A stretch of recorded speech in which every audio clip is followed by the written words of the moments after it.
Hello દોસ્તો, સ્વાગત છે તમારું અમારી ગુજરાતી સ્ટોરી ચેનલમાં. પિતાનો અંતિમ આશીર્વાદ.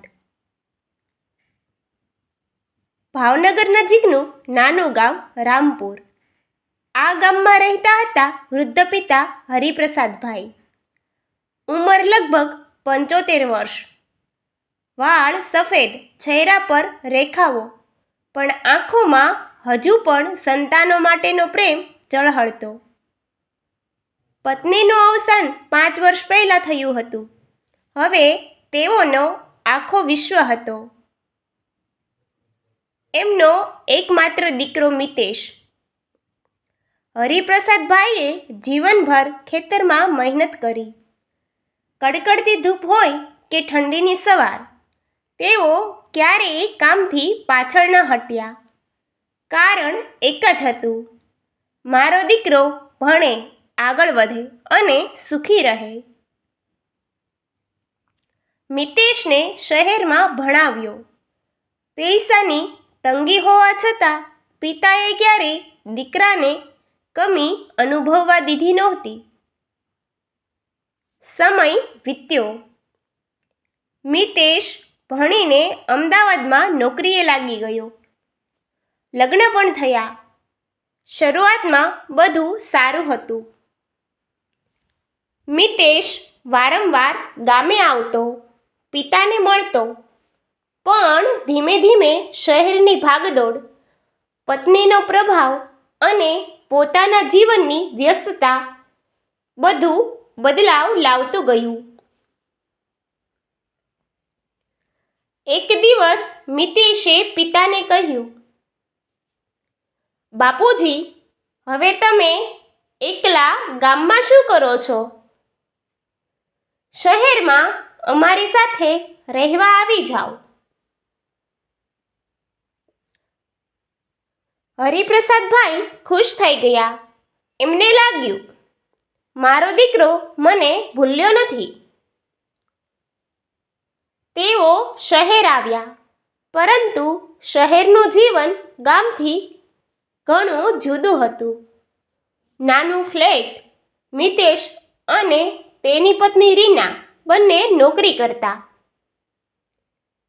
હરિપ્રસાદભાઈ આખો દિવસ ઘરમાં એકલા રહેતા.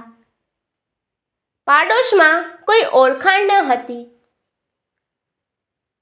ગામની જેમ ઓટલે બેઠા વાતો કરવાની મજા નહોતી.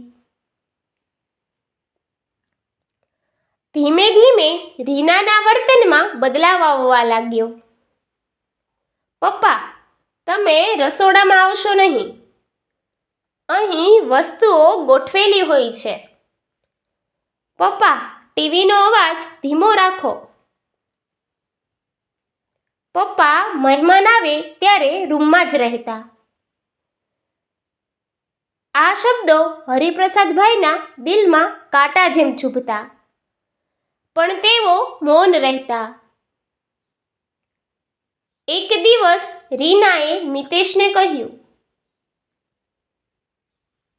તમારા પપ્પાને ઓલ્ડ એજ હોમમાં મૂકી દઈએ તો સારું. આપણું જીવન પણ છે. આ વાત હરિપ્રસાદભાઈએ સાંભળી લીધી. એ રાત્રે તેઓ આખી રાત ઊંઘી શક્યા નહીં. આંખોમાંથી આંસુ વહેતા રહ્યા.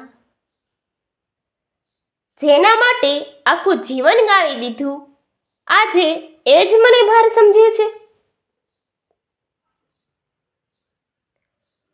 પરંતુ બીજે દિવસે તેઓએ મિતેશને કશું કહ્યું નહીં. થોડા દિવસ પછી મિતેશે ધીમા સ્વરે કહ્યું, બાપુજી, એક સારું વૃદ્ધાશ્રમ છે. ત્યાં તમારી ઉંમરના લોકો હશે. વાતચીત થશે. તમને એકલતા નહીં લાગે. હરિપ્રસાદભાઈએ દીકરાની આંખોમાં જોયું. બેટા, જો તને એ સારું લાગે તો હું તૈયાર છું. આ શબ્દોમાં દુઃખ છુપાયેલું હતું. પણ દીકરાને ભાર ન બનવાની ભાવના વધારે હતી. વૃદ્ધાશ્રમમાં પહેલી રાતે હરિપ્રસાદભાઈને ઊંઘ જ ના આવી. દિવાલ પર નજર ગઈ. ત્યાં ઘણા વૃદ્ધો પોતાના સંતાનોની રાહ જોઈ રહ્યા હતા. કોઈની આંખોમાં આશા, કોઈમાં પસ્તાવો.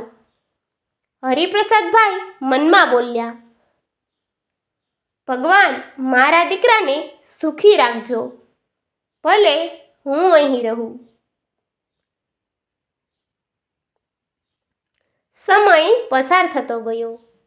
મિતેશ શરૂઆતમાં દર મહિને આવતો, પછી 3 મહિને એકવાર, પછી ફક્ત ફોન. એક દિવસ હરિપ્રસાદભાઈને ગંભીર તબિયત બગડી. ડૉક્ટરે કહ્યું, હવે સમય ઓછો છે. વૃદ્ધાશ્રમમાંથી મિતેશને ફોન થયો, તમારા પિતાની તબિયત ગંભીર છે.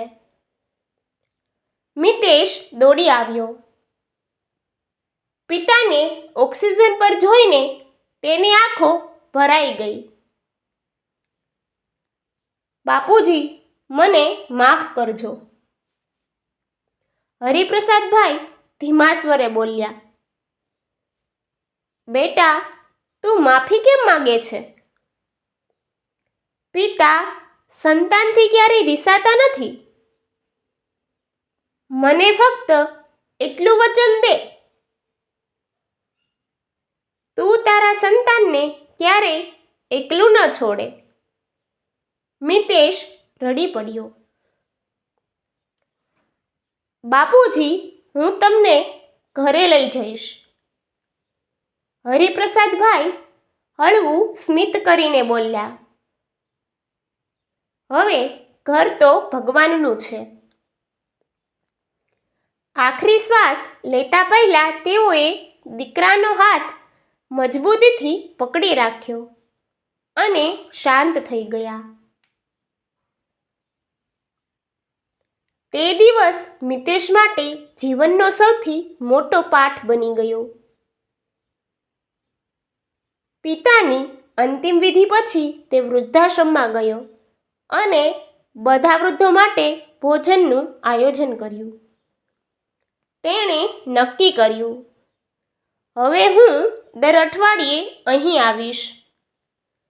ઘરે આવીને તેણે પિતાનો ફોટો દિવાલ પર લગાવ્યો. નીચે લખ્યું, જેના આશીર્વાદથી જ જીવન મળ્યું એને ક્યારેય ભૂલશો નહીં. સમય જતાં મિતેશ પપ્પા બન્યો. જ્યારે તેનો દીકરો જન્મ્યો ત્યારે હોસ્પિટલમાં એણે બાળકને ઉચકી કહ્યું, હું તારા માટે મારા બાપુજી જેવો પિતા બનવા પ્રયત્ન કરીશ. આ ઘટના સત્ય હતી, કારણ કે આવા હજારો હરિપ્રસાદભાઈ આજ પણ વૃદ્ધાશ્રમમાં છે. આ વાર્તા આપણને શીખવે છે, માતા પિતા આપણું મૂળ છે. વૃક્ષ જેટલું ઊંચું જાય, મૂળ ભૂલવું નહીં. પાઠ: જે હાથોએ આપણને ચાલતા શીખવ્યું એ હાથોને ક્યારેય એકલતા ન આપવી. માતા પિતા ભગવાનનો જીવંત સ્વરૂપ છે. Thank you. અમારી આવીને આવી વાર્તા જોતા રહો. અમારી ચેનલને લાઇક, શેર અને સબસ્ક્રાઈબ કરવાનું ભૂલતા નહીં.